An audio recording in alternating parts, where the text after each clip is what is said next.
don't apologize for having needs.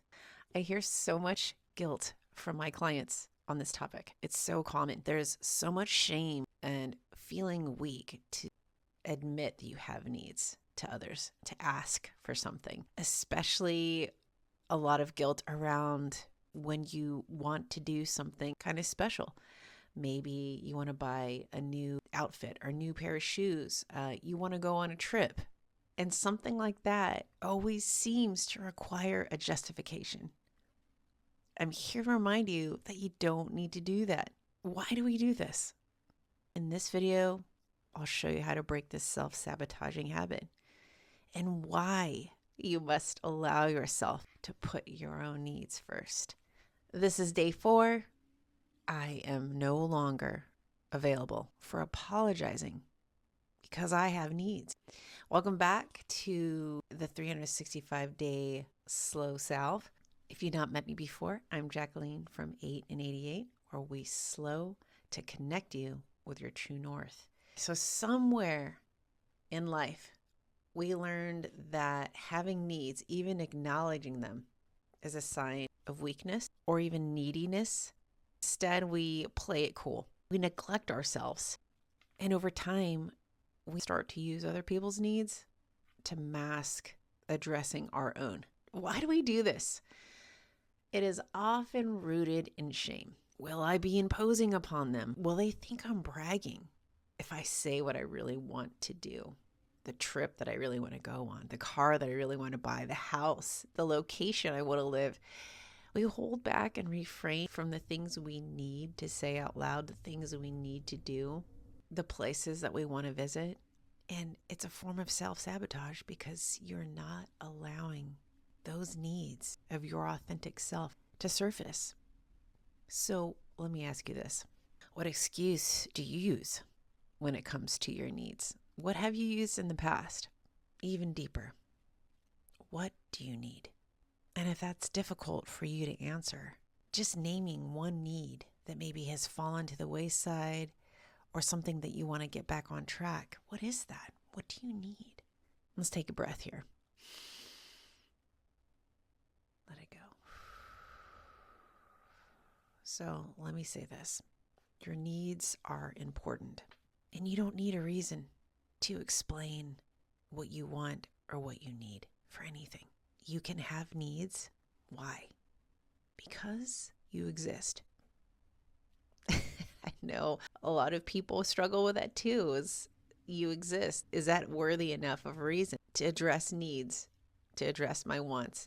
The answer is yes. People have so much difficulty carrying the burden of trying to justify every need and want, but existing is enough. Your existence. Now, I have to remind you, your existence, your needs come first. Just like oxygen on the airplane. You put your mask on first before you help the person beside you. Your existence is unique.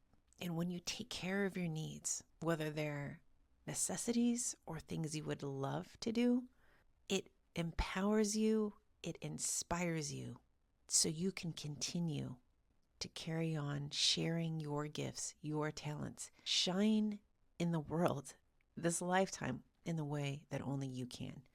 Take care of your needs because we need you around. And somebody needs to hear that today. Take care of yourself.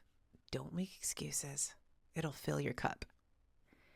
And when you fill your cup, you make everything better when you're looked after, when you're taken care of, when you've prioritized yourself. Now, if you don't know what your greatest needs are yet, this is another reason for you to start putting your needs first.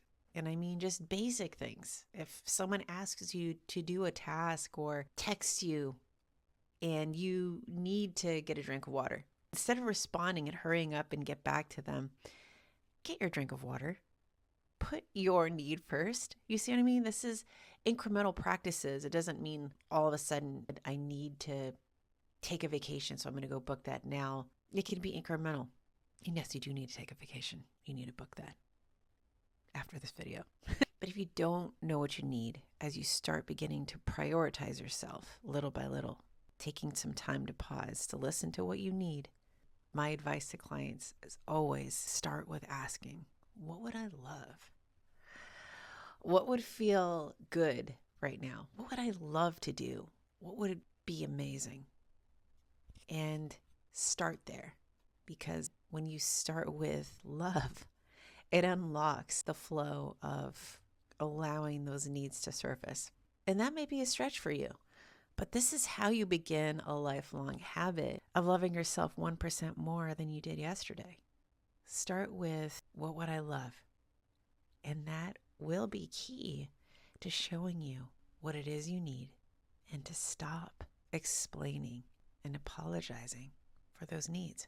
I am no longer available for apologizing because I have needs. And remember, your body is your one lifelong companion. Smile as you look after it. Okay.